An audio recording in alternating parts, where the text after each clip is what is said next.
winter, no heat in the winter. They just, would set up and I don't know what they were paying. I guess it was cheap, but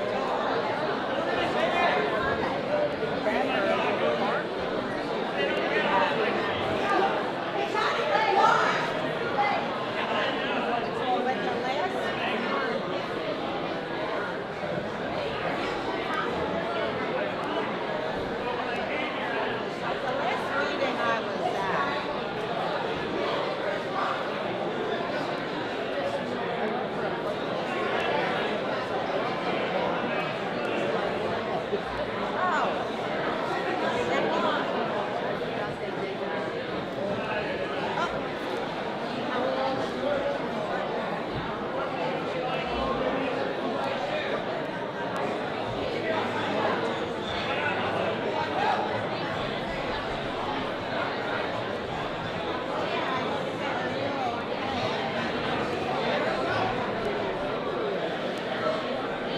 Okay, folks, hey, we're going to get started in a few minutes, but we still have some people trying to find some parking and still coming in, so we're going to wait a bit.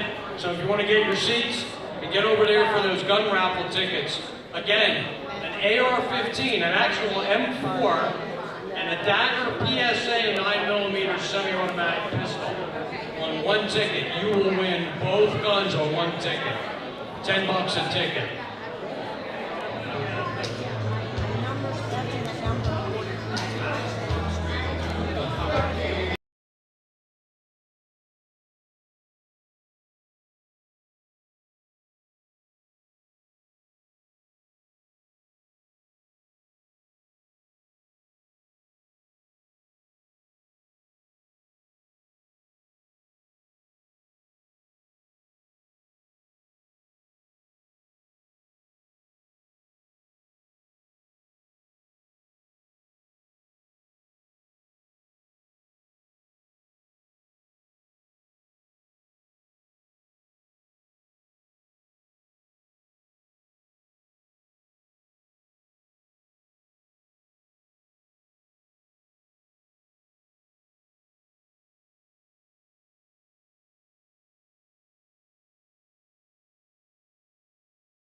Yeah, like everybody's turning 80 this year. Yes, this is our.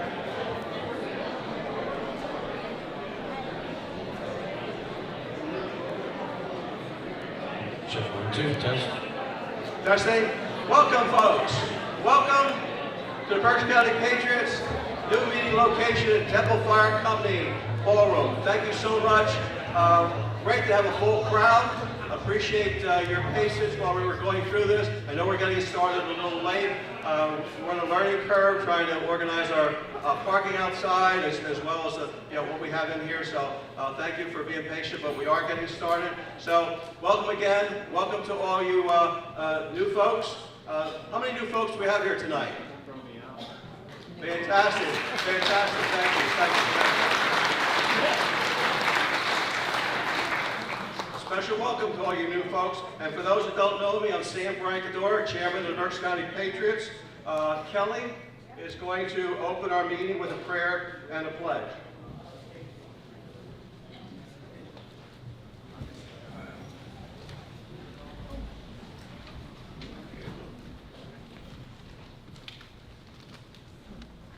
If you'll bow your heads with me. Father God, we are gathered here because we love you and we love our country, the United States of America. Not the corporation, but the republic that you inspired and blessed. We are grateful that we can come together in freedom and share in our like-mindedness. And Lord, we welcome you here tonight. Father, our freedoms are at risk. Our country, your country, is being torn apart from within. It is the work of the enemy.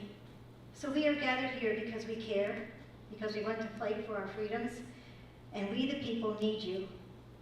Like in 2 Kings 6:16, let us have eyes like Elisha to see that we are strong, we are many, and we are winning. We are in a spiritual battle between good and evil, and your word tells us that evil will not prevail. Psalms 21:11 says, though they intend to harm you, the schemes they devise will not.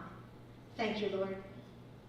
So tonight I lift up each person here and others they can reach, and I ask you, please touch all our hearts and open all our minds tonight, tomorrow, and every day going forth, so that we may decipher between truth and lies, that we are not persuaded by the enemy through words that sound promising, but are designed to destroy. Make the truth clear to us, because the truth will set us free and keep us free. Thank you, Lord. Thank you for being God Almighty, creator of the universe, and our Heavenly Daddy, a God who loves unconditionally and who gives us hope.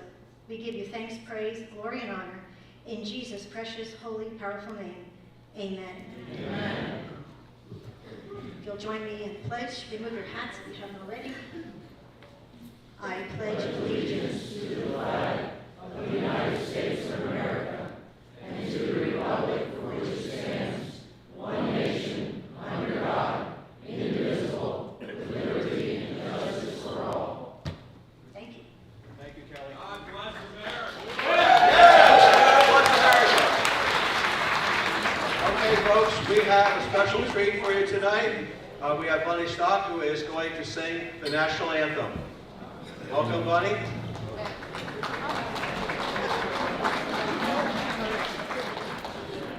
Wow, what a crowd. Yeah. Okay. Oh, say, can you see by the dawn's early light what so proudly we hailed at the twilight's last gleam?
Wasn't she great?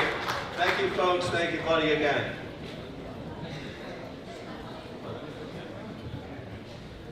Welcome again, folks, to our new meeting location at Temple Fire Company Ballroom. As many of you know, we've been looking for another location from the field house. Great organization there, loved their time there, but it did not have air conditioning. Also recently, they have decided they're not going to be leasing in 2024. As far as the air conditioning, we might have to boof it up a little bit, but we have a full crowd, and so that's probably causing it somewhat. Also, we're very fortunate that we're able to get the ballroom. There is very few venues out there that will fit our needs with our capacity and what we have. It's modern here. We have, in the center of Berks County, we have plenty of parking. Now, the parking, your first time here, certainly is confusing. We have parking in the back, all down through the fence. There's a few parking spaces, actually in the grass area across the road.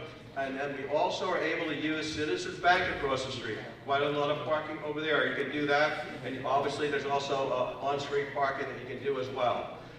We ask you that you do respect where they have the cones and so forth for the fire companies to be able to get their vehicles out as they need to. We have a map on our website. If you look at that, that should give you some guidance. We might update that a little bit as well. But again, thank you so much for being here with us tonight. I also want to thank the Temple Fire Company.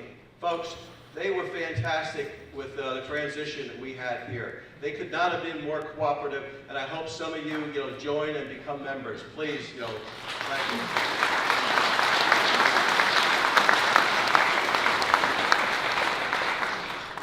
We also want to thank you, our members, for your patience and help with this transition, and also for your financial support. Everything is appreciated. We thank you so much. Thank you again. We do want to let you know we did update most of our 4x8 signs, putting our new meeting location on. Those of you that have the yard signs, that have the old location on, we have purchased decals to put on. I believe, Wayne, do we still have any here tonight? Wayne? Wayne? You have decals here tonight? No. Yes or no? Oh, yeah, you still have. Are you sure? Okay, I just want to make sure, because someone told me they weren't sure. Okay, so folks, any of you have yard signs, just stop over there, get them, take them, and put them on so you have your new locations. Appreciate it if you do that.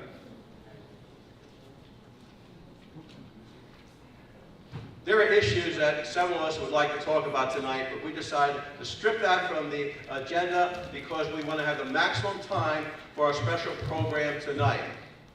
Now, I do have a few announcements I want to make. How many of you know that tonight, actually this week, is Constitution Week? How many? How many? Everybody should. Constitution Week is from September 17th to September 23rd. How many of you know that during that period of time, the schools must teach the Constitution? Must teach the Constitution.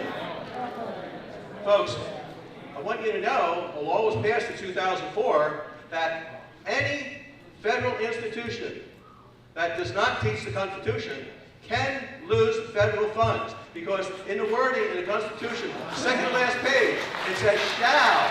Shall means must.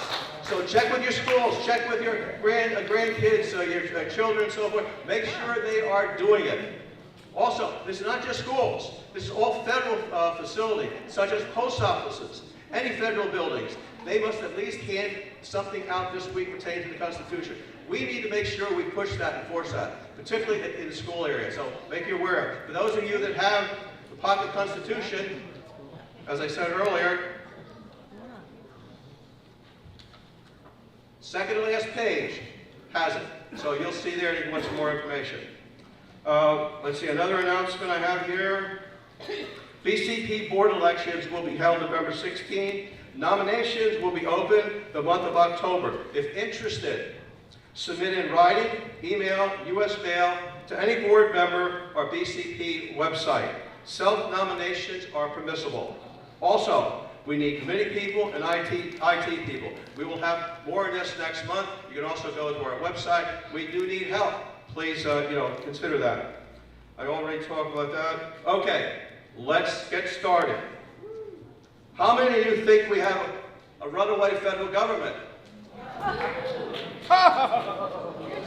Well, if you don't have your hands up, you're at the wrong meeting. No, just kidding. Of course we have a runaway federal government. How many of you know what Article 5 in the U.S. Constitution is? Well, all of you are going to know tonight. Wade suggested I actually read Article 5. I'm not going to read the whole thing, but I am going to read part of it. Again, in this handout that all of you should have. The Congress, whenever 2/3 of both houses shall deem it necessary, shall purpose amendments to the proposed amendments to the Constitution, or, and this is the meeting tonight, or on the application of the legislators of 2/3 of the several states, shall call a convention for the proposing amendment. That's the second part, and that's what most of you are going to hear tonight. Now, what you're going to hear, I'm going to go through the format we have here. Each of these speakers could speak for a couple hours. There is so much to this. You're just going to get an overview, and then you're going to have to do some research on your own as far as what you think might be the best cost. Okay, the format, and Ed, if you want to just remember this a little bit. Our first speaker will be Kenn Quinn. He's proponent of Convention of States. Ken has a table in the back there. Ken will have 35 minutes to give his presentation, followed by Joanna Martin, she's back there, who will also have 35 minutes. Now, this is not a debate type format. A yellow flag will go up with 5 minutes remaining. A red flag, or the hook, will come out when time expires. After both presentations, we will then go to a Q&A. First question will be going to Joanna Martin, and alternating questions to each speaker. Kenn Quinn will get the last question. In order to maximize questions, we will have no rebuttal. The questions will be limited to the speakers to 90 seconds to answer. I know that's going to be very difficult. They can take 5-10 minutes. Please do the best that you can. The audience, we ask you again to get the maximum questions, to limit your questions and make them questions rather than statements to 30 seconds. We will be putting red flags up, so please take that into account. We will, between the two presentations, we will do our gun raffle. Is that correct, Steve? We will do have the gun raffle. We will then give us time to remove the screen here and put a table up for both of our speakers to come up for the Q&A. Let's see here. Okay. You all know our speakers as far as their bio. We have put it out on a website, Facebook, flyers. We've been doing this for a month or so everybody should know who they are. So I don't want to take any time going through their bios. However, to at least make it official, since it's being videotaped, I want to make sure that I'm going to make a short announcement before each presentation, one sentence for each speaker, so that'll be on our videotape then. Okay, so our first speaker is Kenn Quinn. Ken, if you make your way up, please. Ken advocates for states to exercise their constitutional authority under Article 5 to support an application for the constitutional term limit amendment. Let's all welcome Kenn Quinn.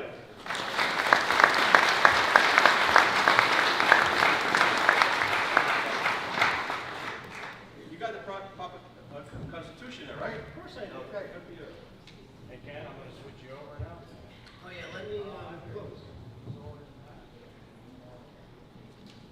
at that. Excellent, that's great. Good?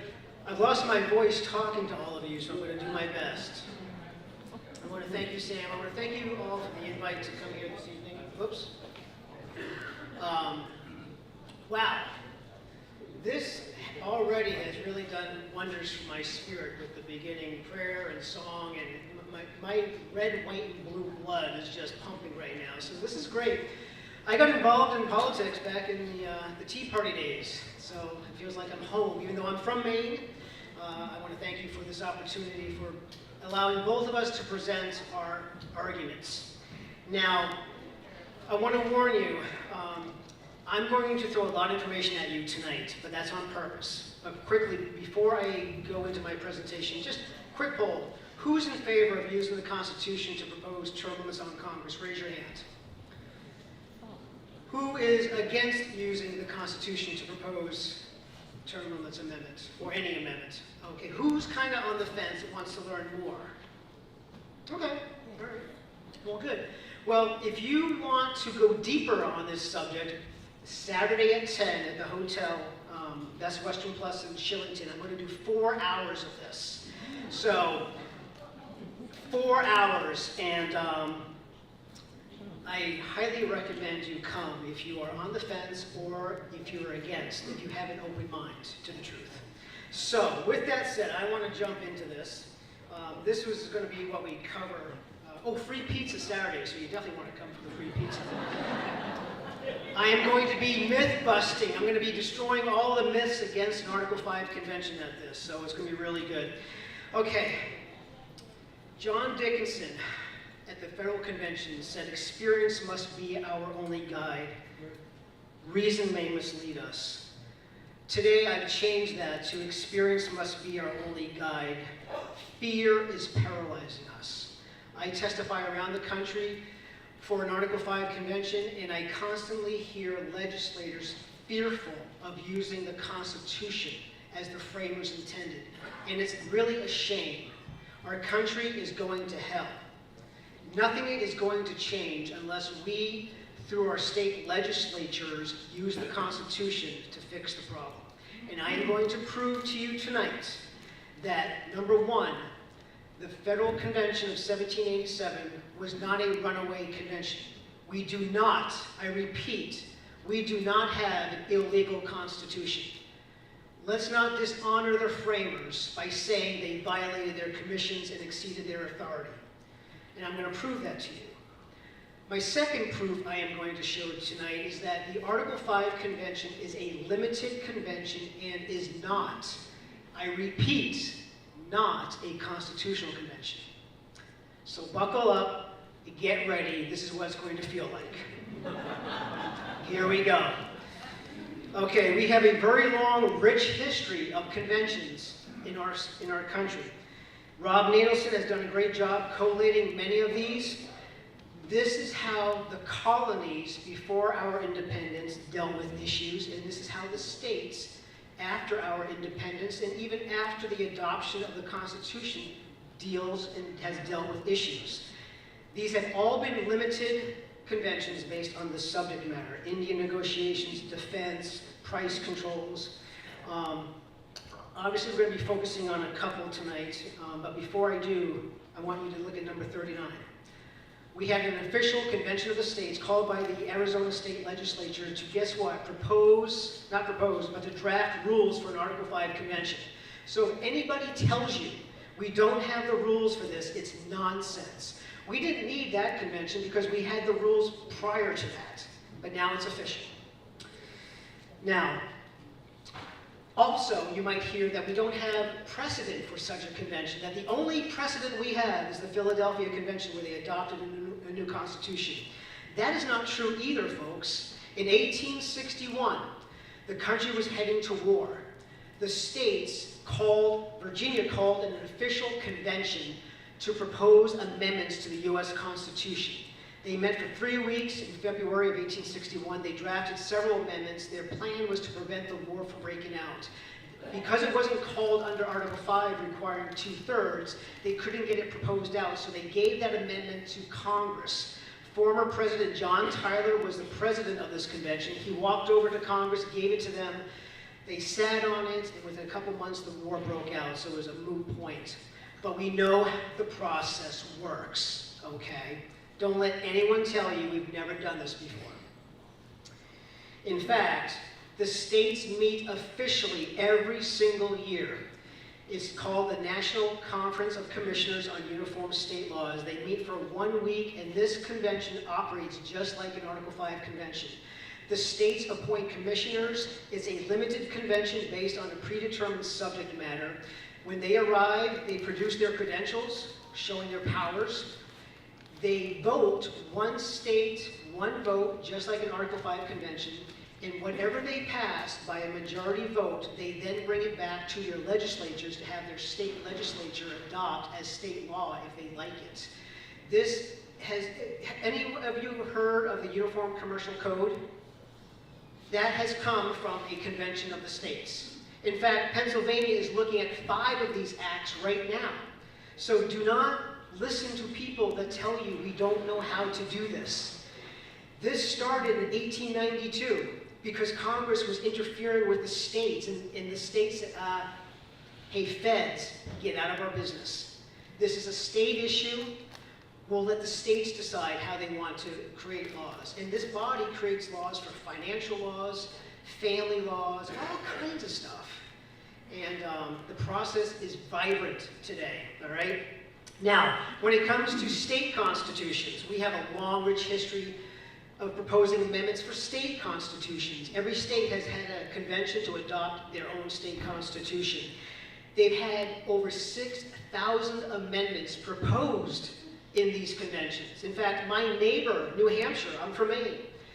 New Hampshire leads the country, 17 conventions, 2 to adopt a new constitution, 15 to propose amendments. I believe they proposed 243 and they ratified like 150 or something.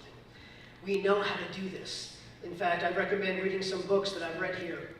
It states that, moreover, a number of conventions that were held in the latter part of the 20th century were limited in the topics that they were permitted to address. Tennessee has held 5 of these limited conventions.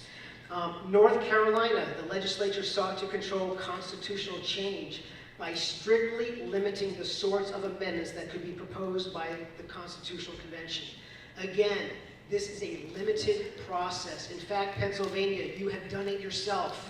Your last convention, 1967, was a limited convention, 4 subjects. They ended up drafting 7 proposals on those 4 subjects. The convention faithfully observed the limitations placed upon it. Okay? This is limited. This is what Article 5 is. It's limited based upon what the states apply for, and I'm going to prove that to you right now. And those 7 proposals were actually adopted by your state, apparently. So, when people say we don't know how the process works, we don't have the rules, it is nonsense. Let's use our God-given brains and some common sense. Now, before I get into the most important conventions here, the Annapolis Convention of 1786 and the Philadelphia Convention of 1787, I want to address some terms. Today we use the term constitutional convention and limited convention. That's not the way they spoke back then. Back then they described the powers of a convention based on whether it has full power, and the word they used was plenipotentiary. That meant full powers. If it was limited or inferior, it was called subservient or subordinate. And this definition comes directly from Samuel Johnson's dictionary of 1755. This is their terminology. So plenipotentiary is full power, okay? Subservient is limited. Virginia called the Annapolis Convention. Here is the power given to it. It was limited because it was a subservient and it only dealt with commerce issues, to examine the relative situations and trade of the said states, to consider how far a system of government, the uniform system in their commercial regulations may be necessary to their common interest in their permanent harmony. It was limited to commerce. Madison, writing to James Monroe, said this: the assembly here would refer nothing to Congress. They would have revolted equally against a plenipotentiary commission to their deputies for the convention. So they were only for a limited convention at this time. Madison to Jefferson wrote in August, the states which have appointed deputies to Annapolis are, and then he lists them, many gentlemen, both within and without Congress, wish to make this meeting subservient to a plenipotentiary convention for amending the Confederation. Though my wishes are in favor of such an event, Yet I despair so much of its accomplishment at the present crisis that I do not extend my views beyond a commercial reform. Madison only wanted a commercial convention at this point.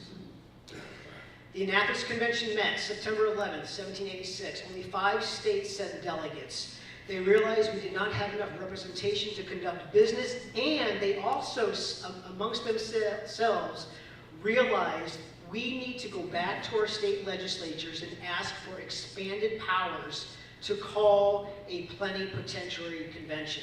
And that's exactly what they did. They issued their report asking for this power for a convention in Philadelphia the next year to devise such further provisions as shall appear to them necessary to render the Constitution of the federal government adequate to the exigencies of the Union. No restrictions. Whatever, that's full power. Now, before I go further, I want us to understand the word revise, because this is going to come up. What do they mean by revise?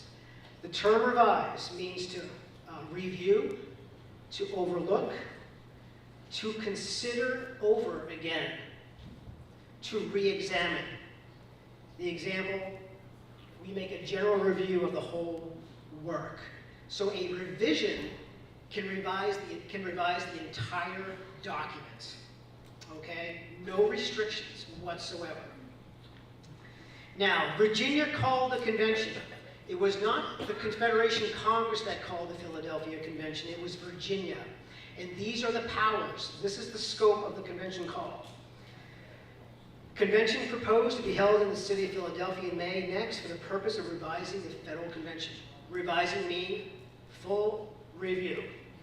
Revision of the federal system to all its defects. Further concessions and provisions as may be necessary. Devising and discussing all such alterations and further provisions as may be necessary to render the federal constitution adequate to the exigencies of the Union. Not a single restriction. Full powers for our Philadelphia Convention. Madison wrote this to Jefferson after, in December, just a few months later. The recommendation from the meeting at Annapolis of a plenipotentiary convention in Philadelphia in May next has been well received by the Assembly here. John Mercer, writing to Madison, said this: "The wiser part approved strongly of the convention in May. My last hopes have taken refuge there.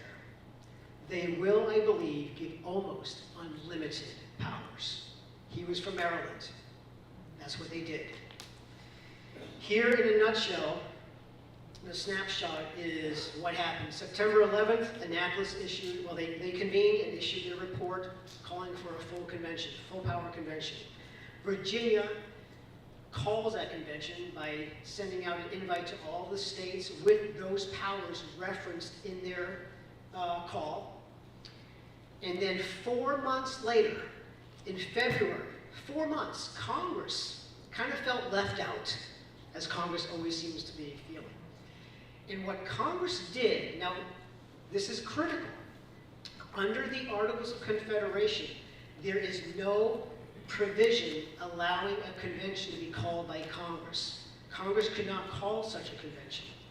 All Congress could do, and this is what they did, is endorse the convention that was already called, and they recommended it to take place. And in their opinion, it was not binding whatsoever. Well, before I get there, if you notice, the Annapolis recommendation was to have the state legislatures confirm or ratify whatever came out of the convention. Virginia changed that and made it that the states, not the legislatures, would confirm, allowing for the people to adopt it through conventions. Because a constitution must be adopted by the people. That was one of the problems with the Articles. It was an act of the legislatures. That is not how constitutions are to be given their authority. It must come from the people. And if you notice, in the opinion of Congress, here's what they wrote. For the sole and express purpose of revising, again, revising means full power, the Articles of Confederation in reporting to Congress and the several state legislatures such alterations and provisions therein as when agreed to in Congress and confirmed by the states, not the legislatures, render the federal Constitution adequate to the exigencies of government and the preservation of the Union. This opinion endorsed the convention with full powers and gave revised, again, full powers in allowing the people to ratify. So, Madison writes this to Jefferson afterwards. I think myself that it would be expedient in the first place to lay the foundation of the new system in such a ratification by the people themselves. They're already talking about a new system of government. Okay, that was the plan. They had full authority. In fact, I handed out a sheet with all this information there. I ask you to please read Federalist 40. Madison refutes the false claim that the convention exceeded its powers. He titled it, "The Powers of the Convention to Form a Mixed Government Examined and Sustained." The convention was called to preserve the Union, not the Articles of Confederation. It was 100% legit, okay? Now that we proved that did not run away, let's take a look at the Article 5 Convention. We're going to go back to the convention in Philadelphia and see why it was placed in the Constitution. Now, Jefferson was not at the convention. He was in France at the time, but I love this quote. On every question of construction, let us carry ourselves back to the time when the Constitution was adopted. Recollect the spirit of the debates, and instead of trying what meaning may be squeezed out of the text or invented against it, conform to the probable one in which it was passed. Does that make sense? Do words have meaning? How many of you believe in the original meaning of the Constitution? That's it? Oh, that's all I believe in the original meaning of the Constitution? Hey, Sam. Who's Sam? All right. Well, you're going to have to come to my thing Saturday then. So, I'm an originalist. I believe in the original meaning of what they wrote. I believe in the original meaning of how the ratifiers, what they believed when they ratified it. So, here's my question to you, to all of us. Did the framers of the U.S. Constitution intend for an Article 5 convention to be limited to the subject or amendment agreed to by 2/3 of the states or an open convention, or a constitutional convention? All right? How many believe it was a constitutional convention? Full power. How many believe it was limited? All right. Here we go. Let's see what the intent of the framers was. The first working day of the convention, May 29th, Governor Edmund Randolph stood up and introduced the Virginia Plan. In that plan, containing the first amending provision of the convention, resolved that that provision ought to be made for the amendment of the Articles of the Union whensoever it shall seem necessary, and that the assent of the national legislature ought not to be required thereto. Makes a lot of sense. They did not want to have to go to the Congress to amend the Constitution. Why do you think that is? Maybe it might get out of control. Maybe it might not respond to the people. These guys were geniuses. That's what makes our Constitution so great, is the checks and balances. That's the problem. The checks and balances are not being used today. This is the ultimate check against a runaway federal government, and I'm going to prove that to you. Now, this next guy is my hero, Charles Pinckney from South Carolina. This is the true father of our Constitution. Because immediately after Edmund Randolph sat down, Mr. Pinckney stood up, and guess what he read? He read a complete Constitution that he wrote and brought to him to the convention. I bet none of you knew that. In that convention, in that Constitution is his amending provision, which reads, now pay attention, if 2/3 of the legislatures of the states apply for the same, they have to apply for the same amendment. The legislature of the United States shall call a convention for the purpose of amending the Constitution. Or should Congress, with the consent of 2/3 of each house, propose to the states amendments to the same, the agreement of 2/3 of the legislatures of the states shall be sufficient to make the said amendments parts of the Constitution. They must apply for the same amendment, Now, at this point, this convention had not only the power to propose, but also to amend and ratify.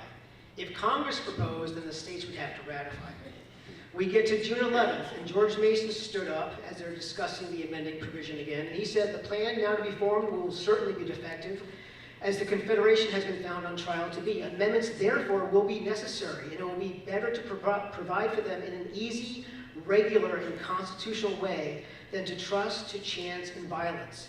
It would be improper to require the consent of the national legislature because they may abuse their power." Do you see the wisdom of the framers? We get to August 6th now. This is the first draft of the U.S. Constitution reported out by the Committee of Detail. Contained in that is now the amending provision as read. On the application of the legislatures of 2/3 of the states in the Union for an amendment of this Constitution, the legislature of the United States shall call a convention for that purpose. Do you see, from day one, they knew they had to apply for a particular amendment. We get to September 10th now, near the end of the convention. Roger Sherman thought, hey, you know what? Congress should be allowed to propose amendments as well. And Hamilton agreed with him. So he made that motion, and then James Wilson moved that 3/4 of the states would need to ratify any amendments. They didn't vote on those motions because James Madison stood up, and he offered this wording. I will not read it all, but I want to read the first part. The legislature of the United States, whenever 2/3 of both houses shall deem necessary, or on the application of 2/3 of the legislature of the several states shall propose amendments to this Constitution. That was adopted, that language right there. We get to the very last day now of the convention, and they are reviewing every single article before they vote on it, and before they sign off on it. They get to Article 5. And I'm so glad George Mason, now he did not sign the Constitution, he became an anti-federalist.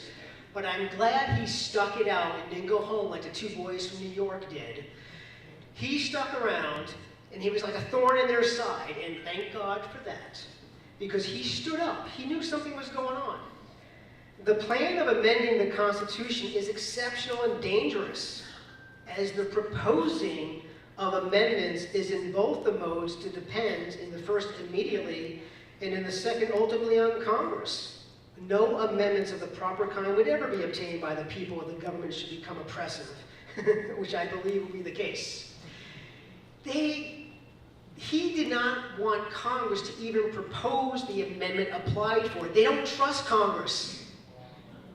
They were bright guys. And that's where the convention was added back into the amending provision. Gouverneur Morris and Elbridge Gerry made the motion, require convention on application of 2/3 of the states, and immediately after that passed unanimously without dissent. James Madison, he voted for it as well. He said, I got no problem with the convention, but I do not see why Congress would not be as much bound to propose amendments applied for by 2/3 of the states as to call a convention on the like application. That makes no sense if they were not applying for specific amendments. How could Congress propose something if it wasn't stated in the application? Do you see? Doesn't that make sense? Immediately after they approved that language, a motion was made by Roger Sherman to give Article 5 the power of a constitutional convention. Mr. Sherman moved to strike out of Article 5 after legislatures the words of 3/4, and so after the word conventions, leaving, this is the words of Madison, leaving future conventions to act in this manner like the present convention according to circumstances. That unanimous consent is basically what gives, it's a new compact, and they voted that down. No, this is not we're not giving this the power of what we're doing here today. Because unanimous consent, you only need that or use that when you're creating a new compact, not when you're altering a current compact. And 2 years later, Sherman said this, he's now in Congress. For by the present Constitution, we nor all the legislatures in the Union together do not possess the power of repealing it. All that is granted us by the 5th article is that whenever we shall think it necessary, we may propose amendments to this Constitution. Not that we may propose to repeal the old and substitute a new one. It's clear, folks. They understood they could not introduce a new Constitution in an Article 5 convention. You've already read this. I just want to show how simple this is. 2/3 is required for both. Obviously, if 2/3 of Congress, they have to vote on the same amendment to have it proposed. So obviously, 2/3 of the states have to apply for the same amendment to have it proposed.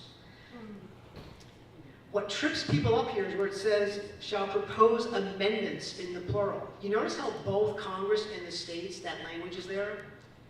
For some reason, people think, oh, that mandates more than one amendment has to be proposed. It's looking down in the future, the corridors of time.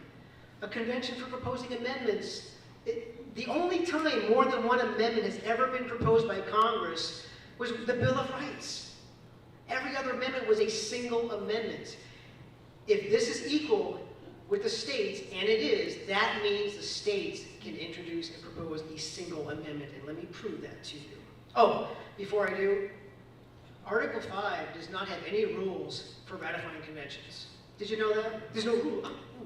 There's no rules. Were they concerned about that? Of course not. They knew how to do it. They did it all the time. In fact, 13 states ratified the Constitution with conventions. Our 21st Amendment to repeal Prohibition, 38 states called in 1933 conventions to ratify the amendment without any rules written in Article 5. Man, imagine that. It's experience, people. What is our experience under our history? Okay? All right, Federalist Papers. I love the Federalist Papers. James Madison said this about the amendment process, that useful alterations will be suggested by experience, could not but be foreseen. It moreover equally enables the general and the state governments to originate the amendment of errors, as they may be pointed out by the experience on one side or the other. Like perhaps the amendment of errors, which would get rid of career politicians, maybe term limits on Congress. There's a good amendment of errors right there. All right, let me explain to you now the difference, because Alexander Hamilton in Federalist 85 explains the difference between an Article 5 convention and a constitutional convention.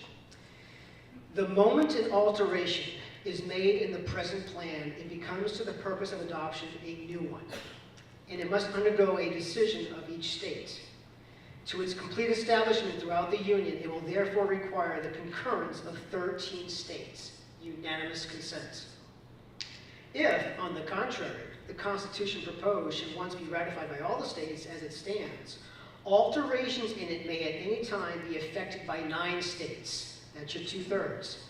Here then, the chances are as 13 to 9 in favor of subsequent amendment, rather than of the original adoption of an entire system. Every constitution for the United States must inevitably consist of a great variety of particulars in which 13 independent states are to be accommodated in their interests or opinions of interest in such a manner as to satisfy all the parties to the compact. It's a new compact. But every amendment to the Constitution, if once established, would be a single proposition and might be brought forward singly, and consequently, whenever 9, that's your 2/3, or rather 10, that's your 3/4, call convention, ratify. Or rather 10 states were what? Were united in the desire of a particular amendment. That amendment must infallibly take place. There can therefore be no comparison between the facility of effecting an amendment and that of establishing in the first instance a complete constitution. Enough said. It's a limited convention. One of the main purposes of the Article 5 convention is to stop the abuse of power in a runaway federal government. Okay, that's one of them. We have amendments that have overturned Supreme Court decisions. Are there any court decisions you'd like to see overturned? We had one recently, didn't we? Hamilton had closed out the entire Federalist argument with number 85, referring to the Article 5 Convention. I'm not going to read all this. He said, "We may safely rely on the disposition of the state legislatures to erect barriers against the encroachments of the national authority." That is what the convention is all about. If you think we have a runaway federal government, if you believe in the Constitution, if you want to do something about it, this is how we go about doing it. Okay, my time's running out. Oh, just to prove that, the preamble to the Bill of Rights. Here's what the preamble says. The conventions of a number of the states having at the time of their adopting the Constitution expressed a desire in order to prevent misconstruction or abuse of its powers that further declaratory restrictive clauses should be added. 7 states, when they ratified the Constitution, submitted amendments that they want. Heck, New York submitted 33. New York wanted to do the whole thing over again, and they had an effort to try to make that happen. Here, let's go back. Wouldn't it be great if you can go back in time to see what these guys thought about on the very first Article 5 application? How did they interpret it? Well, let's do that. Virginia submitted the first application for the Bill of Rights. They didn't wait till after, and this was 1788 when they passed it. They weren't hoping that we just got to elect good people to go to Congress who will obey the Constitution. They were smarter than that. Here, what's important about this, over 50 members of the first Congress were either framers at the convention in Philadelphia or they were delegates at their state ratifying conventions. Every single one of them explicitly stated we can't do anything until 2/3 of the states submit similar applications for the same amendment or subject. It doesn't get any clearer than that. Now, what's interesting, Bland said, by the 5th article of the Constitution, Congress are obliged to order this convention when 2/3 apply for it. But how can these reasons be properly weighed? And they said, well, what if 2/3 don't apply for it? Maybe Congress should take it up. And that's what they did. Congress took up the Bill of Rights. Only 2 states applied for it, but it put the pressure on them to propose it. And they did 5-6 months after this. Did James Madison tremble at Article 5 Convention? Have you ever heard of this? Okay? That's a quote taken out of context. He wrote a letter, and on my paper, I want you to read the context of this letter. He is responding to George Tuberville, who's asked Madison, hey, what do you think about what New York's trying to do? Rewrite the whole thing with a revision convention. And he writes this. This letter destroys their argument that Article 5 is a constitutional convention. Because what he says, he lists the 2 different types of conventions in the very letter. He says, a convention cannot be called without the unanimous consent of the parties who are to be bound by it if first principles are to be recurred to. That's a new compact, a vote by the people, first principles. That's what he's referring to. Or without the previous application of 2/3 of the state legislatures if the forms of the Constitution are to be pursued. That's Article 5.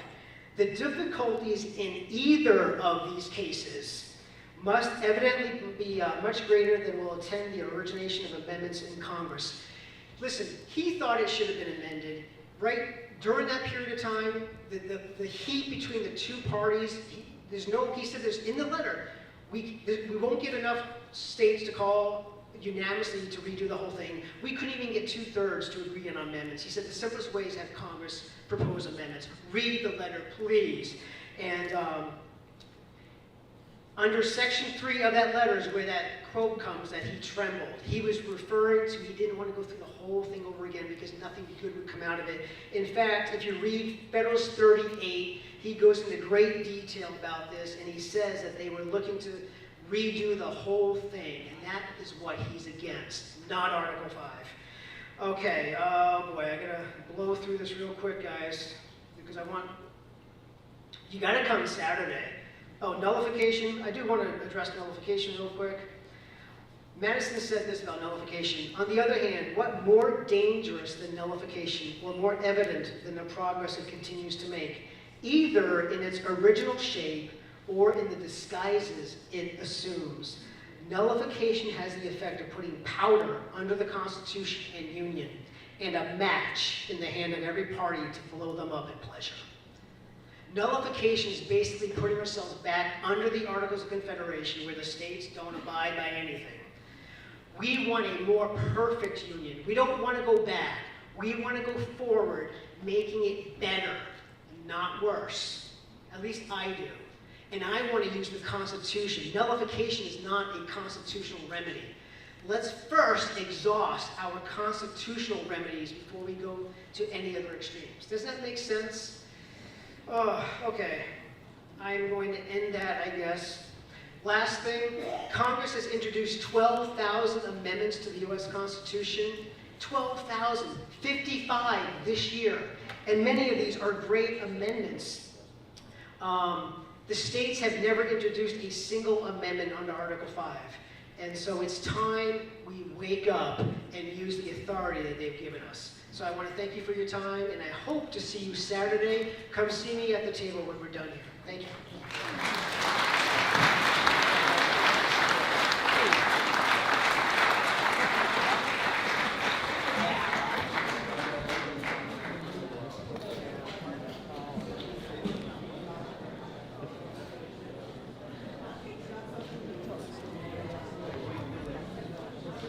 Thank you, Ken. Folks, we have the next speaker is going to be coming up. I just want to let you know at any time you want to ask a question, you can't ask the question, put your hands up and Wayne will put a piece of paper out there for you to at least write that we can do the question afterward. So up now, we're going to have Joanna Martin. Joanna is well known nationally for her powerful explanation of the genuine meaning of our Constitution and of the dangers of an Article 5 convention. Let's all welcome Joanna Martin.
Shall I start?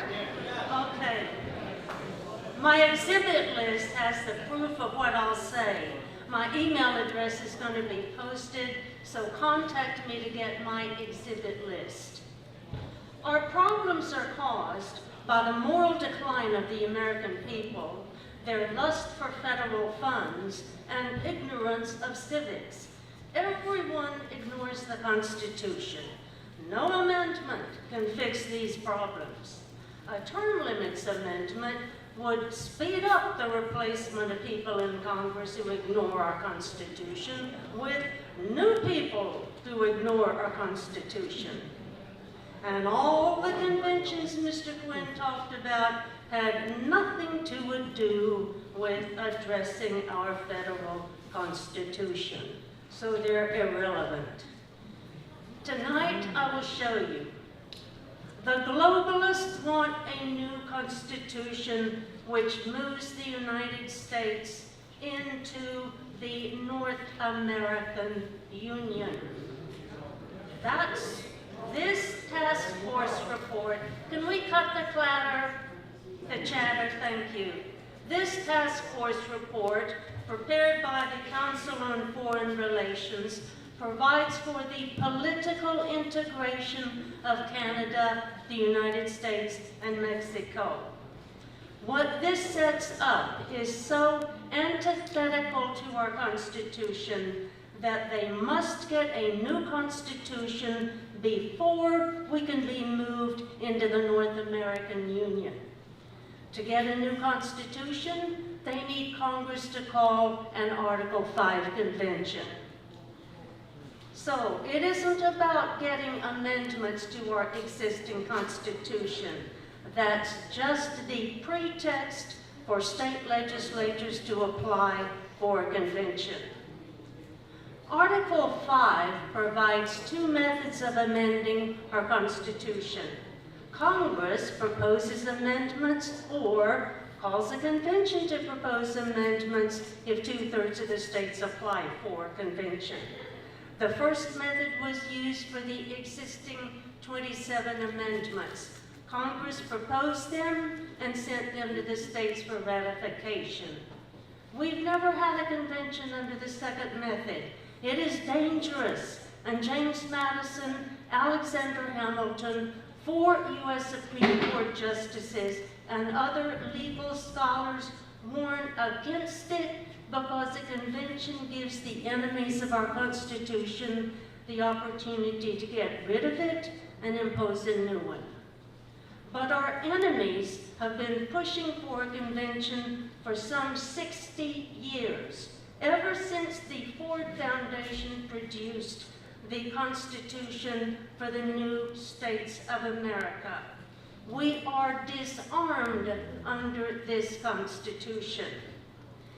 In the past, conservatives defeated the periodic pushes for a convention. So Mark Meckler's organization, the so-called Convention of States Project, repackaged a convention to appeal to conservatives.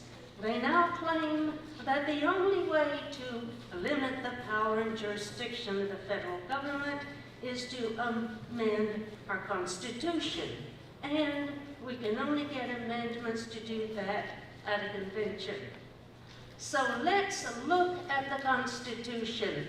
They say must be amended to limit the power and jurisdiction of the federal government. With this Constitution, we created a federation of states, united under a national government for the limited purposes enumerated in the Constitution. We created a federation of states united under a national government for the limited purposes enumerated in the Constitution. We listed every power we granted to the national government. All our Constitution authorizes the national government to do over the country at large falls into 4 categories. 1, military defense, international commerce, and relations.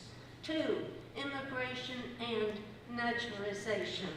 3, establish a commercial system, uniform weights and measures, patents and copyrights, a money system based on gold and silver, bankruptcy laws, mail delivery, and some road building, and 4, with some of the amendments, secure certain civil rights.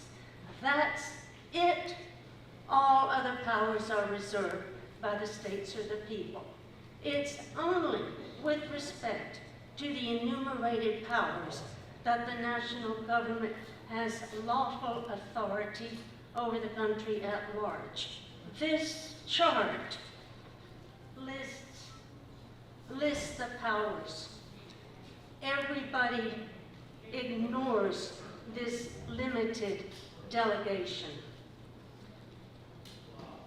This knowledge has been lost, and so the federal government turned into Frankenstein. Everyone ignores the Constitution because we didn't know the enumerated powers, and didn't care enough to learn the federal government was able to usurp thousands of powers not on the list. They paid us to go along with it.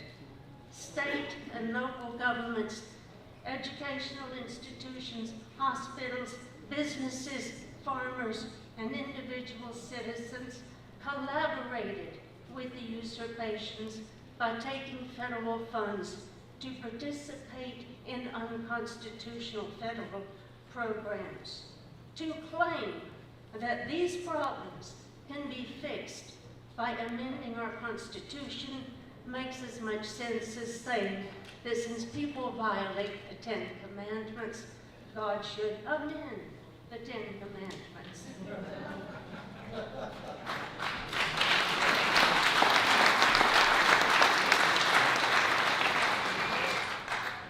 The Constitution isn't our problem. We are the problem. Like Esau, we sold our heritage to the federal government. Mark Levin pushes for a convention and claims we will get amendments to limit the federal government. But his so-called liberty amendments do the opposite of what he claims. His amendment to limit the federal bureaucracy legalizes what are now unconstitutional federal agencies: education, energy, health and human services, housing and urban development, agriculture, environmental protection, etc., etc., etc. Our Constitution doesn't authorize these agencies, but Levin's amendment legalizes all such agencies for as long as Congress reauthorizes them. Article 1, Section 1 of our Constitution says only Congress may make laws. But since Woodrow Wilson, federal agencies have been writing rules, the Code of Federal Regulations. All these rules are unconstitutional as outside the scope of powers delegated and as in violation of Article 1, Section 1. But Levin's amendment to limit the federal bureaucracy legalizes these rules and the rulemaking process for as long as Congress approves them. Levin's amendment to limit federal spending is a knife in the gut of our Constitution. Our Constitution limits federal spending to the enumerated powers. If you go through the Constitution and highlight all the powers granted to Congress and the President, you will have a complete list of the objects on which Congress is authorized to spend money. That's how our Constitution controls spending, but everyone ignores it. Levin's amendment substitutes a budget for the enumerated powers and thus legalizes the current practice where Congress spends money on whatever is put in the budget. His amendment thus changes the constitutional standard for spending from whether the object is an enumerated power and creates a completely new constitutional authority to spend on whatever Congress or the President want to spend on. It thus transforms our Constitution from one of enumerated powers only to one of unlimited powers. And while his amendment pretends to impose a limit on the amount of spending, that limit is fictitious because it can be waived whenever Congress votes to waive it. During September 2016, COS staged a 3-day mock convention at Williamsburg, Virginia, supposedly to show that at a convention called by Congress under Article 5, the delegates would do nothing more than come up with wise amendments to limit the power and jurisdiction of the federal government. COS invited Republican state legislators, and they proposed 6 amendments which vastly increased the powers of the federal government. One amendment would grant to the federal government new powers such as I personally witnessed during the 1970s in communist Central and Eastern Europe and the Soviet Union. It grants to the federal government power over the movement and transportation of persons across state lines. This would provide constitutional authority for the federal government to require prior approval to cross state lines, require internal passports as in the Soviet Union, establish checkpoints at state borders, and ban use of privately owned vehicles to cross state lines. Their other amendments are just as bad. Last month, COS held another mock convention and came up with 6 more destructive amendments. One, the counter amendment, would deprive the states of their natural right to nullify unconstitutional acts of Congress and the President unless a majority of the states agree, and would immunize the Supreme Court from any challenges whatsoever from the states or the people. None of their proposed amendments limit the power and jurisdiction of the federal government. They do the opposite. They grant new powers, legalized powers the feds have already usurped, and strip the states of and the people of their retained powers. There is no amendment which can make those who ignore the existing limits in the Constitution obey the Constitution. When the feds usurp powers not granted, and when states and local governments and businesses and farmers and hospitals and churches and educational institutions and individual citizens accept federal funds to participate in unconstitutional federal programs, all of them are ignoring the existing constitutional limits on federal powers.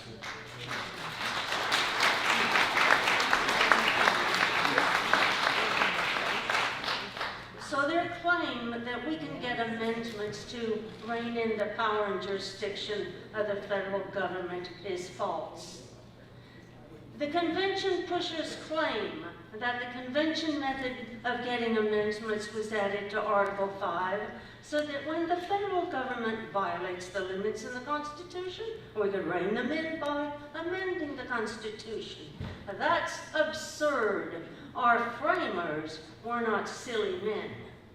They agreed that the purpose of amendments is to correct defects in the Constitution.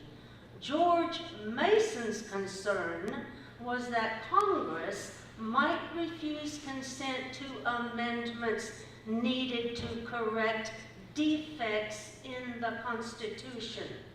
So he wanted a convention added to Article 5 so that the people could propose amendments to correct defects in the Constitution if Congress refused to correct them.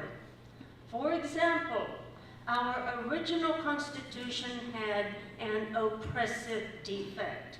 It institutionalized slavery. What if the states wanted an amendment to ban slavery, but Congress didn't agree? Adding the convention method to Article 5 permitted the people to make amendments to correct defects Congress refused to correct. So the convention method was added to Article 5, and it provided a second way to get amendments to fix defects in the Constitution. But it also provided a way to get a sneaky way to get a new Constitution under the pretext of getting amendments. This is why James Madison warned that those who secretly wish to get rid of our Constitution would push for a convention under the pretext of getting amendments. And this is why, during April 1788, John Jay, Alexander Hamilton, and James Madison began warning against another convention. Convention pushers claim that Congress has nothing to do with the convention except name the time and place of the initial meeting. They tell state legislators that they will select and control the delegates and that they will select the amendments to be considered. Their assurances are false. Our Constitution shows Article 5 grants to Congress the power to call a convention, and Article 1, Section 8, last clause, grants to Congress the power to make all laws necessary and proper to carry out the powers granted to the federal government. The April 2014 report of the Congressional Research Service shows that Congress recognizes that it has exclusive authority to organize the convention, including judging and recording state applications and determining the number and selection process for delegates. So Congress has the authority to determine how delegates will be selected. In Congress's preliminary preparations for a convention in the past, Congress indicated it would provide for the popular election of delegates. If Congress calls a convention today, we don't know what Congress will decide. They might again provide for the election of delegates, or Congress could select the delegates. The sponsors of House Bill 458, filed in Pennsylvania, pertaining to delegate selection and control, those sponsors are living in fantasy land. Who judges and counts the applications? The convention pushers falsely assure state legislators that Congress can't call a convention until Congress gets 34 applications asking for the same amendment, and that delegates can't do anything except consider amendments previously requested by 34 state legislatures.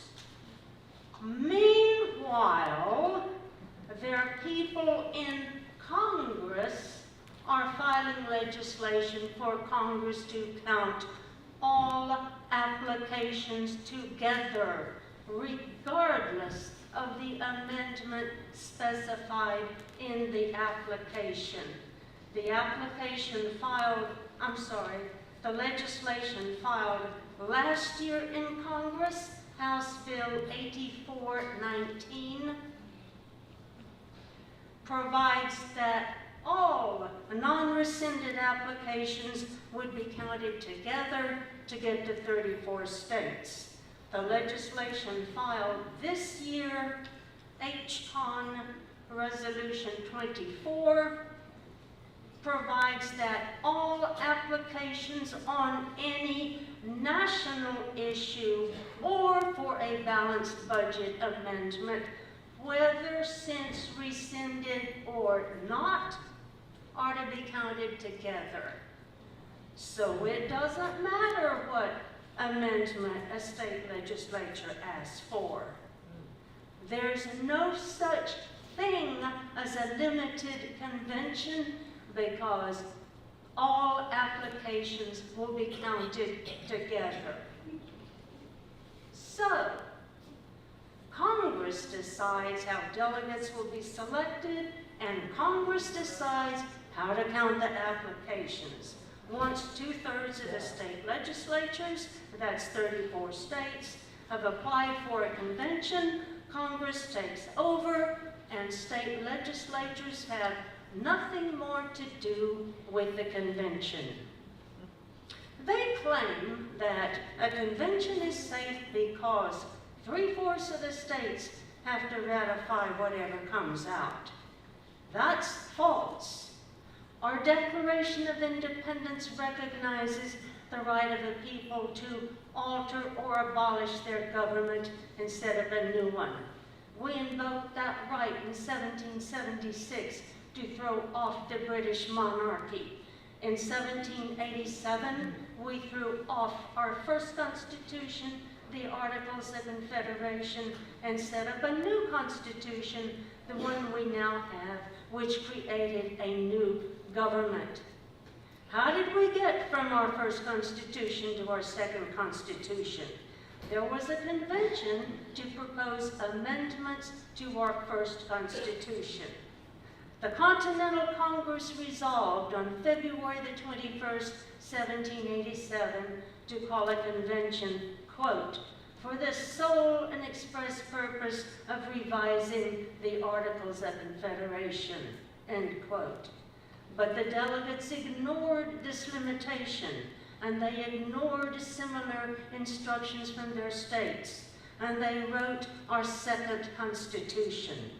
And in Federalist Paper number 40, at the 15th paragraph, James Madison, the father of our Constitution, invoked that transcendent and precious right of a people to throw off one government instead of a new one as justification for ignoring their instructions and writing a new constitution.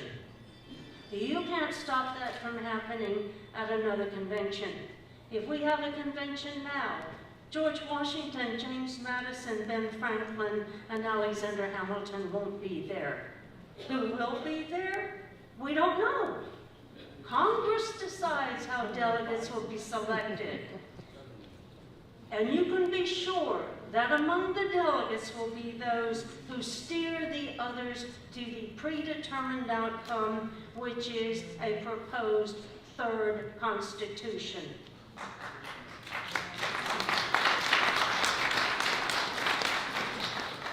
A third constitution will have its own mode of ratification. Our first constitution required the Continental Congress and all of the 13 states to ratify amendments. But our second constitution, drafted at the Amendments Convention of 1787, provided at Article 7 that it would require only 9 states for ratification.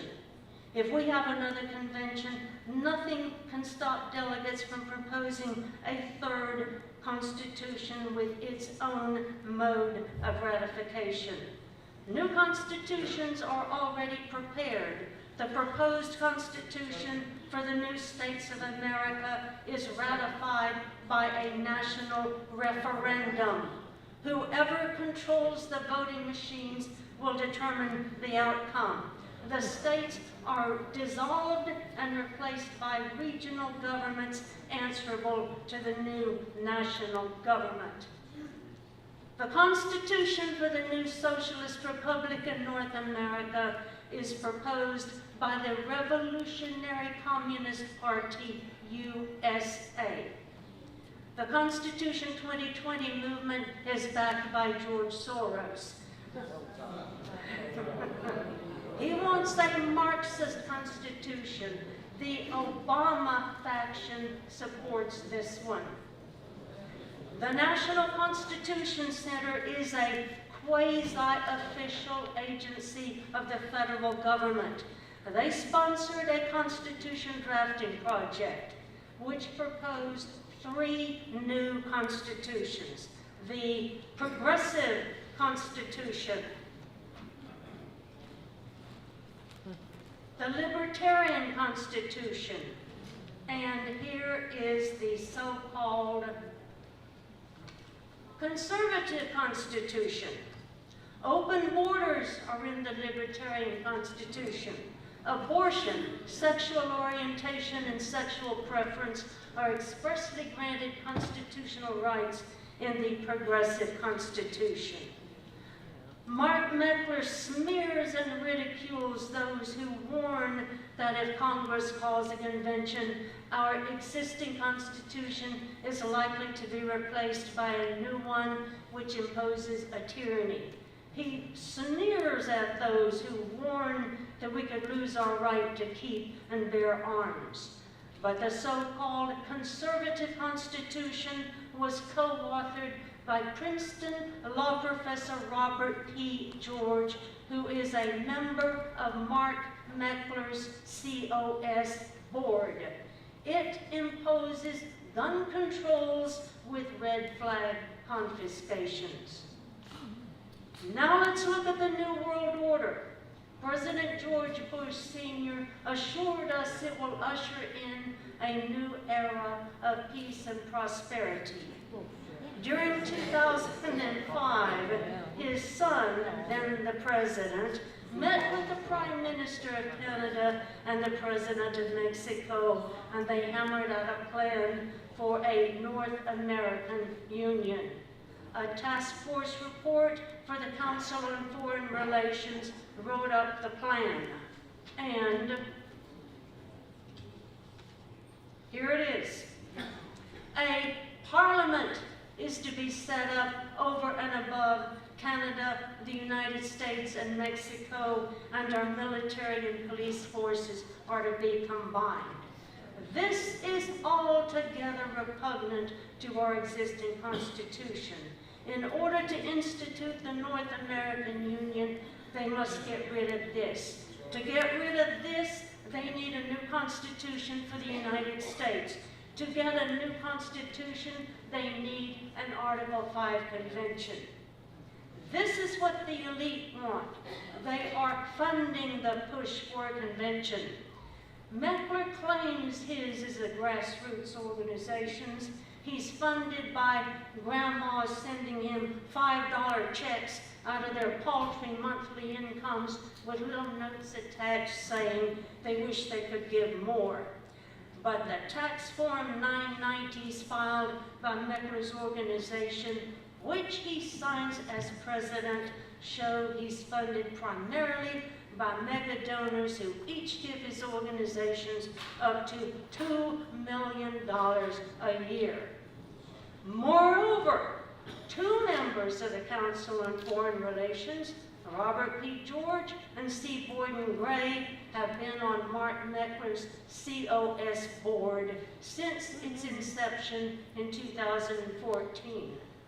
Meckler isn't truthful when he claims that COS is a grassroots organization. I believe he's serving the interests of the globalists who would move us into the North American Union. And the CFR has two of their people on Meckler's COS board.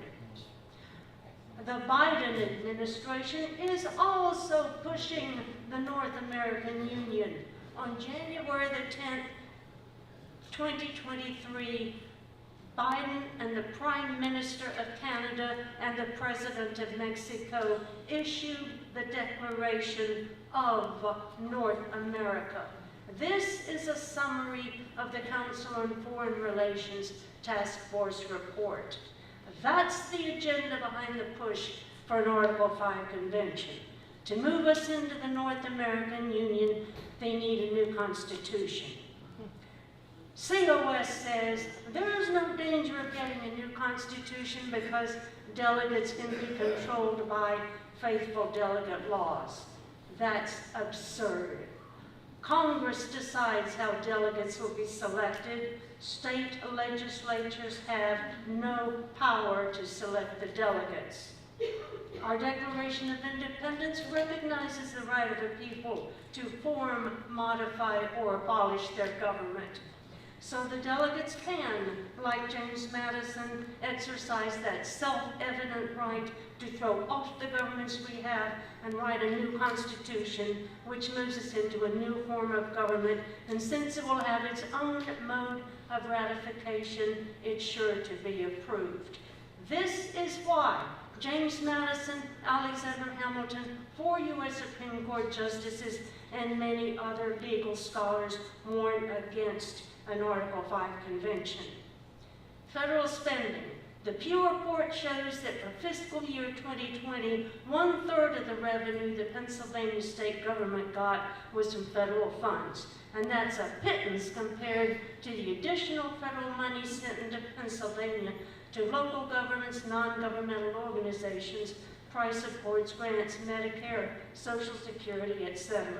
We can't properly rant and rave about how we need a balanced budget amendment when we have our hands out for all that money. And all that money and the money sent to the other 49 states year in and year out is added to the national debt. And all that spending is unconstitutional. I say let's downsize the federal government to its enumerated powers.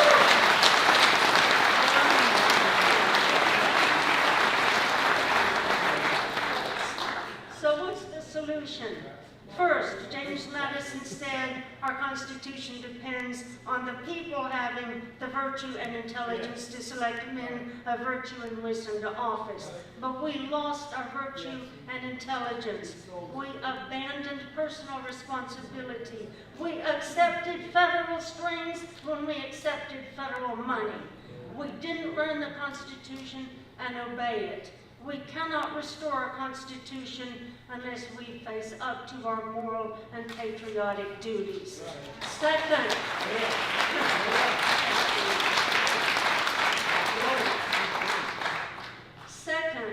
don't go along with the usurpations. Our Declaration of Independence says colonial legislatures opposed the king's invasions on the rights of the people. Today, states must oppose violations of our Constitution.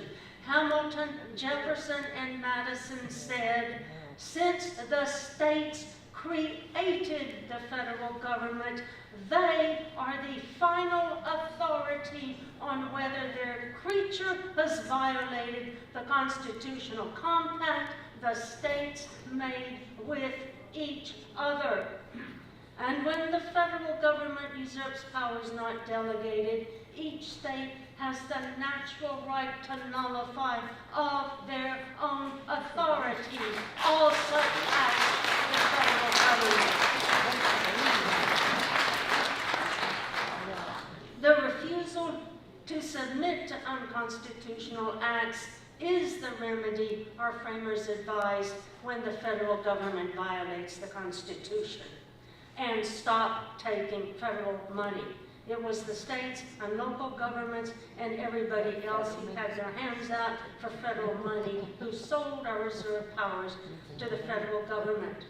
So let's sum this up. We know our Constitution already limits the federal government to the enumerated powers. We know our framers told the states to refuse to go along with unconstitutional acts of the federal government. We know everyone has ignored our Constitution for 100 years. We know that the proposed amendments increase the powers of the federal government. We know that amendments can't control governments which ignore the Constitution. We know that delegates can't be controlled. We know that a new Constitution can be imposed. And we know that new constitutions are already prepared. The globalists are spending millions to get a convention. Why? Our Constitution is preventing the political integration of Canada, Mexico, and the United States. Globalists need a convention so they can complete their coup against us and get a new constitution which transforms the United States from a sovereign nation to a member state of the North American Union. Read the task force report of the Council on Foreign Relations and the January 10, 2023 Declaration of North America. That is what they want, but first they have to get rid of this. And remember, any new constitution has its own vote of ratification. If it's a national popular vote, we're done for. Thank you.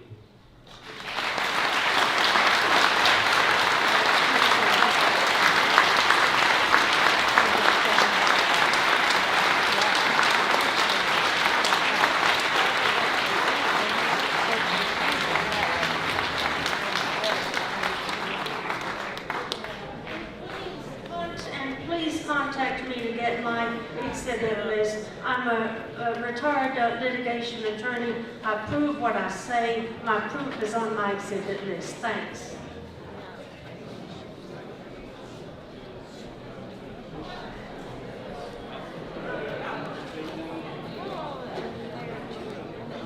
Okay, folks, we're going to do a gun raffle now. This is for the Remington 1911 in .45 caliber ACP. This weapon has been safety checked. I'm a little disappointed. The person that I was going to have draw the ticket tonight couldn't make it. It was actually John Fetterman. He's at Walmart. Wait. He's at Walmart getting fitted for a new hoodie to wear on the Senate floor. You know, what a class act, huh? What a class act. Anyway, so we're going to have to go second fiddle. Joshua Prince, is he still here? Josh, everybody's favorite Second Amendment attorney, Joshua Prince, come on up here, buddy, and help me draw these winning tickets here. And I hate to say you were second fiddle to Fetterman, but man, you were hit by the bus twice. So what we're gonna do? Absolutely. And he's much sharp dresser. I mean Fetterman compared to. No, anyway.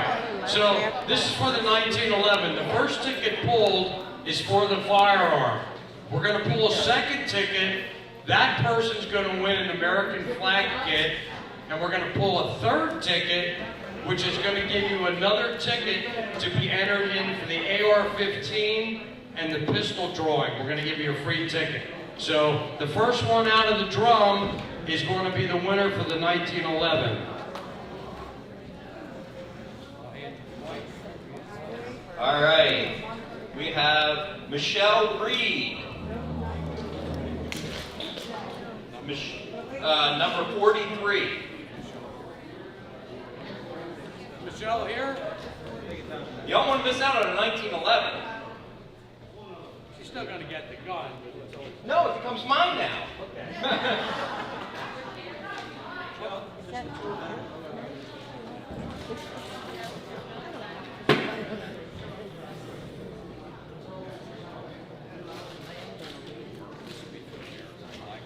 All right, for the American flag kit, we have number 28, Rothenberger. He's not here. Not here? Makes my job.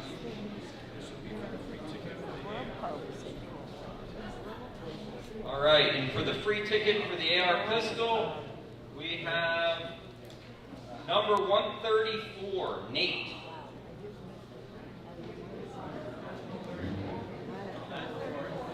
Number 134, Nate.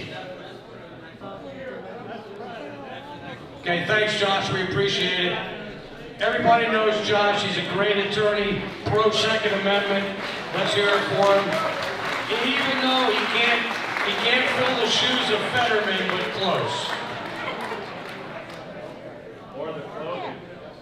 And again, folks, before you leave, go over and see Joe and Vicki and Kim over at the gun table. And get a ticket on your way out for the AR-15 and the pistol. That's 2 guns for 1 ticket for $10. And it's an M4 AR-15 and a 9mm dagger pistol. Thanks.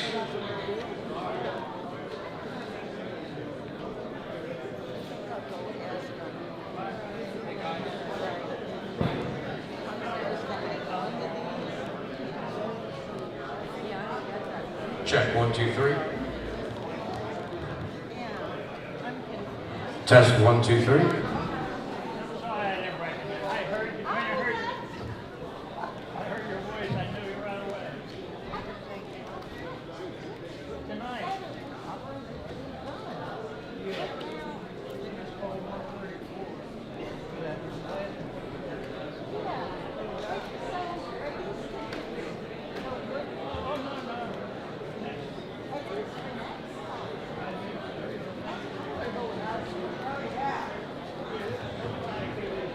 Okay, folks, we're going to go into Q&A in about 1 minute. Make sure that your questions, we want to alternate them between the 2 speakers. Please only have it be for around 30 seconds, and the speakers, 90 seconds. Folks, okay, we want to get started. Please be quiet. And I think the first question goes to Joanna. Question for Joanna. Wayne? Tom, question for Joanna. There's someone in the back there.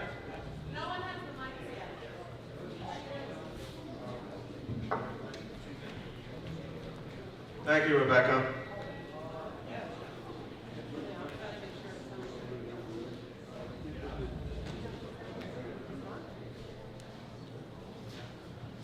Len, Rebecca can do it if you want. Thank you.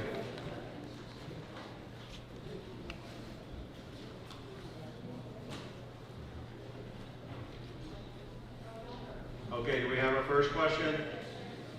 It should be for Joanna. Hey, can you hear me? Yes, and I can hear. Can I ask now? If 3/4 of the states adopt a new constitution, will those states that do not adopt it be able to secede, and will all federal laws now standing be nullified? No.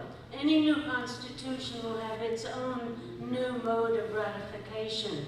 Remember, the Article 7 of our existing constitution provides that it would be ratified when approved by 9 states. But the proposed constitution for the new states of America provides in Article 12, Section 1, that it is ratified by a national referendum called by the President. So if a new constitution is proposed, we don't know what method of ratification will be set forth in the new constitution. Thank you, Joanna. Next question we have, it should be for Ken. Hi, Ken. My name is Josh Prince. I want to thank you for coming out. Oh, there you are. Yep. I'm a civil rights attorney as well as a recent candidate on the Republican side for Commonwealth Court. The reason I bring that up is a part of my platform was removing the politicization of the judiciary. Here becomes my question. We see too frequently the politicization of the judiciary, and the fact remains that while I may disagree with you on whether you can have a limited Article 5 convention, let's say you're right. At the end of the day, even if you get what you want, what does it matter? As long as we still have a political judiciary that is going to interpret things consistent with their political views, it doesn't matter. Here in Pennsylvania, we saw that in 2015. We didn't get out to vote. We saw 3 very liberal candidates elected to our Supreme Court who in 2016 went and implemented their own districting map, even though the Pennsylvania Constitution is explicit that only the General Assembly can draft and implement a map. So explain to me how I'm wrong. If, as long as we still have the politicization in the judiciary, it doesn't matter what we do. We need to focus on changing our judiciary. We have a judicial crisis, not a constitutional crisis, at least in my opinion. Thank you, Josh. Ken? Well, I will address that based at the federal level, okay, because that's what the amendment process, the Article 5 is dealing with the federal. And I'll let you know how I'm trying to help. We have the resolution here in Pennsylvania. It's a resolution for 2 Article 5 applications, 2 separate calls. One for term limits on Congress, one for term limits on the U.S. Supreme Court. So, limiting power is what's critical. Do you have term limits on your court? Yes. They have to retire at 75. That's it. And they run for retention every 10 years. But in the history of the Commonwealth, only one judge has ever not been retained in a retention vote. So you do not have term limits on them? Correct. So there's a start. See, what we need to do and what the amendment provision does is we need to change the structure of how people, I'm just dealing with, look what we could accomplish with getting rid of the incumbents in Congress and in courts. Heck, I support term limits for dog catchers, okay? People should not hold power too long because they get corrupted. And so if we want change, we need to wash them away every election cycle in Washington. Think about this. If we had term limits 30 years ago, remember in 2010, I was just talking to a gentleman about this. We voted, 40, 50 Tea Party people we sent down in D.C. Remember that? rah, we felt great. What changed? Nothing. Because once they get down there, we can never get enough of them to make a difference because they get corrupted and they become part of the problem. It's like the Borg on Star Trek. They become assimilated. And so we need to freshen that dirty water down there on a regular, consistent basis, and only term limits can do that. And I would suggest term limits for the courts as well. Okay. Another question. Next one will be for Joanna. Well, thank you both. I thought both presentations were fantastic. And you actually agree in the basic thing that we have a runaway federal government. We just disagree with the solution for that. Well, the Constitution, if used properly, would have prevented a runaway government. You both agree with that also. You have clauses in the Constitution, such as the General Welfare Clause, the Interstate Commerce Clause, and of course you have the invention of the Federal Reserve and the income tax, all of which have caused the problems that you're trying to solve. Question, please. So why not use the Supreme Court and bring these instances up to them to determine their constitutionality? And all the things I mentioned need to be defined or declared unconstitutional. Joanna? Is that a question? Yeah.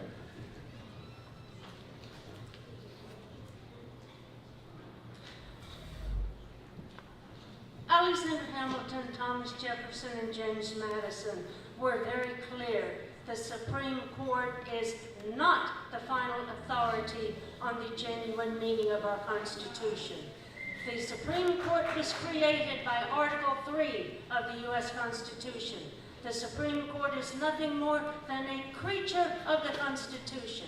The states are the creators. The states created the federal government. The states created the Supreme Court when they ratified the Constitution. It is the states who are the final and ultimate authority on all acts of the federal government, and that includes the Supreme Court. James Madison specifically recognized in his notes on nullification that the federal courts are as likely to usurp as are the other two branches. Hence, the states have the absolute right to judge and nullify all unconstitutional acts of all three branches of the federal government. Thank you, Joanna. Next question. What's that? That's your turn. You want to take that? Fine. Is there another question? I would like to answer that one because that brings up a good point. James Madison, he said this, and you'll notice I provide the actual quotes to support my research. His issue back then, I believe it was like 1810 or so, he said we had two constitutions back then. The one written with enumerated powers, and the one being expanded by the interpretation. He specifically said the General Welfare Clause and the Common Defense Clauses were a fund of power, that money can be spent for anything now, the way it's being interpreted. And so what he said was, let's make it simple. Let's amend the U.S. Constitution and take those terms completely out of it. So, the question and the answer is yes. The states can have the final answer is through the Article 5 convention process to make these changes necessary. That's why they gave it to us, and that's what all of them have stated. Now, I'll have to respond. Thank you, Ken. The next question is going to go to Joanna. If you want to respond and take your question, that's fine. Then we need to move on to other questions. That is totally incorrect. Read Federalist Paper number 41, the last 4 paragraphs. James Madison specifically addresses the General Welfare Clause. He points out that Article 1, Section 8, Clause 1 is a general statement which is immediately followed by a list of particulars which define and limit the general expression. Federalist Paper number 41, the last 4 paragraphs. Thank you, Joanna. Next question for Kenn. Justice Antonin Scalia, who certainly knew constitutional things as well as any justice that I've seen recently. Sad loss. He initially thought an Article 5 convention made sense. He later said it was inappropriate for the times in which we were living, and to that I would interpret as being that people are inadequately educated on what our Constitution is and what its limitations are on the federal government. Question, what our please. duties are. Question, please. Do you agree with Antonin Scalia, or why not? I agree with Scalia because Scalia was not against an Article 5 convention. Scalia was against a constitutional convention. And you know what Scalia said? He wanted the states to use... You laugh. I've got the video on our website. I want you to listen to it. I've got his quotes. He said the states need to exercise this authority just to bring Congress in line, because if the states don't do it, Congress will never change. And so Scalia wanted, you know what he wanted for an amendment by the states? To revise Article 5 to make it easier for the states to propose amendments. That is the truth about Antonin Scalia. He was against a full power convention, not an Article 5, and we've got the videos to prove it. Thank you, Kenn.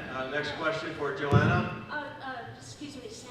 I have got to respond to that. That is also false. Okay, that'll be your turn.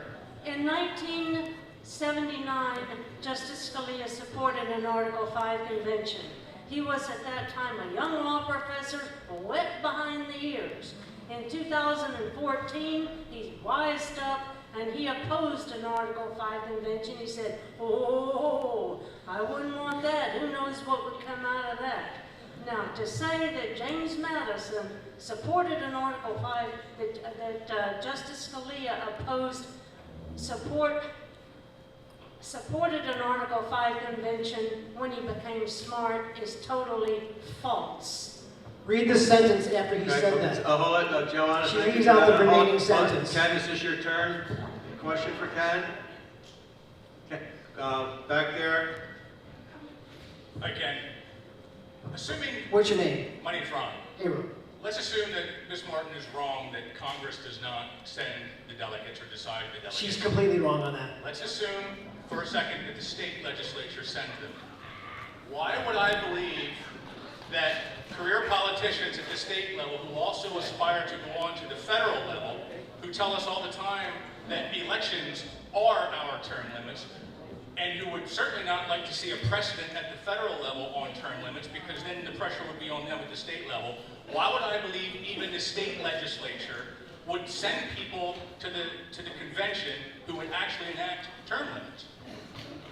Well, you make a good point, because it's ambition against ambition. Most of the state legislators want to get to Congress. There's a lot of them that want to go there, right? So, if they go to initiate our amendment, that is going to sweep out probably 2/3 of the members of Congress to make it much easier for them to get there.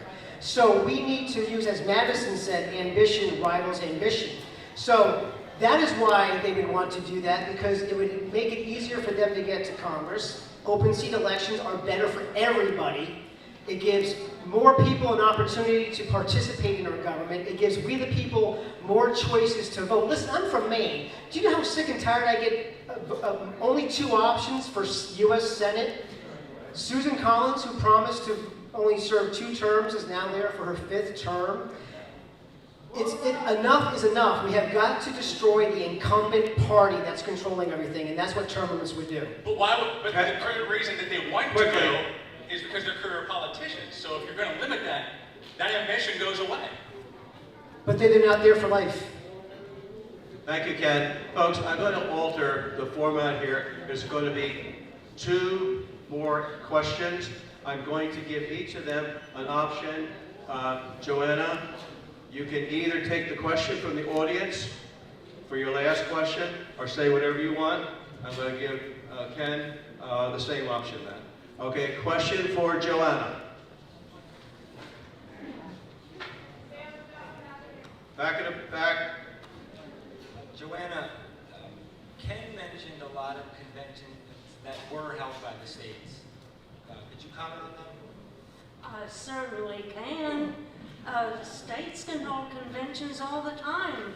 There can be conventions of county court clerks or state attorney generals. The governors of the states get together and have conventions.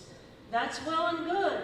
They have absolutely nothing to do with our Constitution.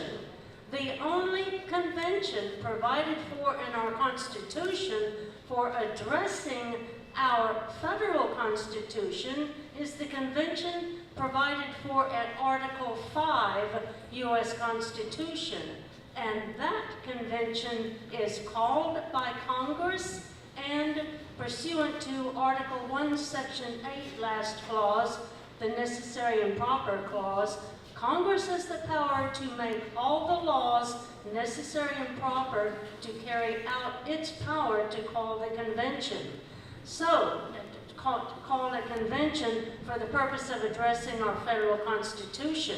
The conventions Mr. Quinn talks about are totally irrelevant. Thank you, Joanna. Same format for Ken. Question from the audience. Ken, you have the option of taking a question or saying what you want. So I get a closing statement only if I refuse the question? Yes. There is no closing. There's no closing statements and questions. I hate to shut you down. Can you see me after? I gotta say some stuff. I gotta get this off my chest. I want to resurrect the spirit of George Washington. This is what he said about the anti-federalists who are using all this fear tactics against the framers and the ratification of the U.S. Constitution. The opponents, listen to the father of our country. The opponents, I expected, for it has ever been that the adversaries to a measure are more active than its friends, would endeavor to give it an unfavorable complexion, with a view to bias the public mind. This evidently is the case with the writers in opposition, for their objections are better calculated to alarm the fears than to convince the judgment of their readers. They build them upon principles which do not exist in the Constitution, which the known and literal sense of it does not support them in, and this too after being flatly told they are treading on untenable ground, and after an appeal is made to the letter and spirit thereof for proof, and then as if the doctrine was uncontrovertible, draw all such consequences as are necessary to rouse the apprehensions of the ignorant and unthinking. Folks, we have got to stop listening to the fear-mongering. Congress does not appoint the delegates. Did Virginia appoint the delegates to the Philadelphia Convention? Of course not. Ken, wrap it up, please. The states gave this all authority to themselves, not Congress. The whole purpose, I proved to you tonight, was to bypass the Congress. Are we going to actually use the Constitution as the framers intended to address many of these issues or not? Shame on us if we don't, and we deserve what we get if we don't. Thank you. Okay, Ken. Folks, first of all, I want to thank both speakers. No matter what side of the aisle you're on, I think they both did a great job bringing forth their position. There's so much more that they can tell you. Hopefully at the end of the meeting. Thank you very much. Please do not leave. We're going to do a closing prayer. Before that, I do want to make an announcement. We're going to do the 50-50. The Berks County Patriots are participating in the Ole Fair. We're looking for a couple volunteers. We need someone, Linda, from 2 to 4 on Saturday, and two people from 4 to 6. If you're interested in helping us, please do so. Okay, we're going to go into the 50-50. While we're waiting, can I please invite you to come to the Best Western in Shillington Saturday from 10 to 2 for a deep dive. I'll be covering more of this. Come see me at the table. Saturday at 10. Thank you. Okay, 50-50, it's $90. Hey, ooh! That's cheating right there, sorry about that. That's cheating. All right, you gonna pick? Yeah, you can. I have 2 other things after this, 2 small gifts. All right.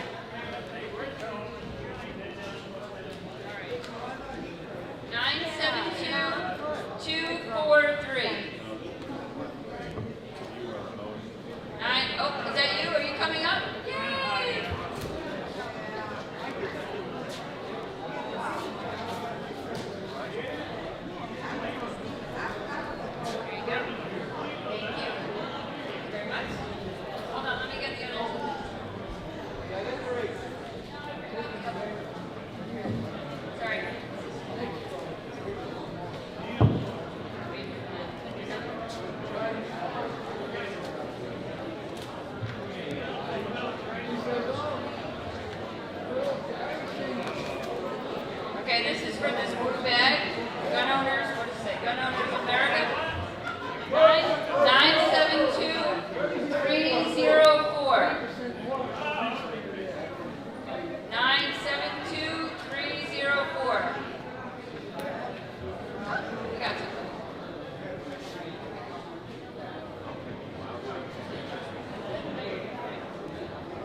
Stop picking yourself. That's good.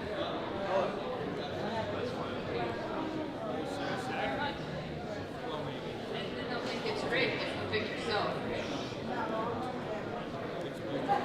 972076. 972076. And this is, I think it's a shirt. 972076. Oh, sorry. All right, thank you.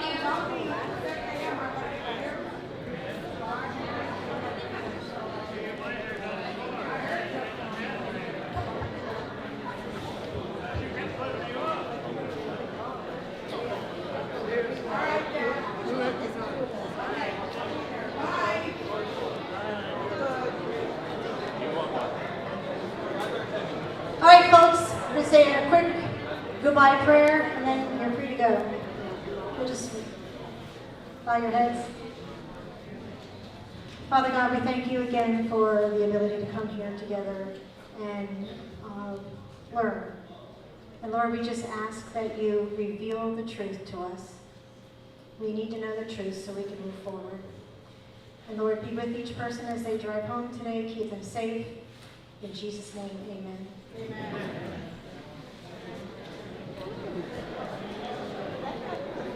Folks, one final thing. Next month we're having candidates night. You heard what the two speakers said. This is your opportunity to vet the candidates that are going to be here. You want to get the right ones in office, so please join us right here again. Thank you very much. Have safe travels home. Thank you for tuning in. This was the Berks County Patriots meeting, having a convention of states discussion. We hope you've learned something new. If you want to support the live stream, please consider giving a donation. You can support me by giving at PayPal at Gwyneth Fowler. Please send us family and friends, or you can do Venmo at 27 GWYNNY7 or Whoever has the other two microphones, $27. please bring the microphones back up to the table. Thank you. Again, thank you so much. I appreciate all the support. Your support helps me cover more events like this. We hope to see you next time. Take care, and God bless America.